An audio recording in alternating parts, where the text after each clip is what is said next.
ও বৌমা, আমাদের বাড়িটা কেমন লাগলো সেইটা বলো। খুবই বাজে, খুবই জঘন্য। এইটা কোনো বাসা হইলো? এইরকম একটা বাসার মধ্যে আপনারা থাকেন কেমনে বলেন তো? যেমন পুরানো বিল্ডিং তেমন এই রুমগুলা কেমন ছোট। এর থেকে তো আমাদের বাসার ছাদের উপরের কবুতরের বাসাও অনেক বড়, অনেক সুন্দর। তাই নাকি বৌমা?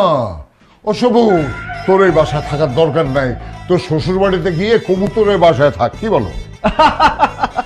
আব্বা, তুমি এত সিরিয়াসলি নিতেছো কেন? ও খুব মজা করতে পছন্দ করে, এই জন্য কথাটা মজা করে বলছে। মোটেও আমি মজা করে কোনো কিছু বলিনি, আমি সিরিয়াসলি বলছি। এই বাসা আমার একদম পছন্দ হয় নাই।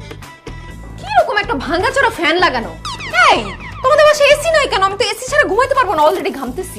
ওরে বাবা, বড় লোকের বেটি রে, তুমি এসি ছাড়া ঘুমাইতে পারো না? তাইলে তোমার বাড়ি থেকে একটা এসি নিয়ে আসো নাই কেন? তোমার আব্বা তোমার সাথে করে একটা এসি দিয়ে দিতে পারলো না?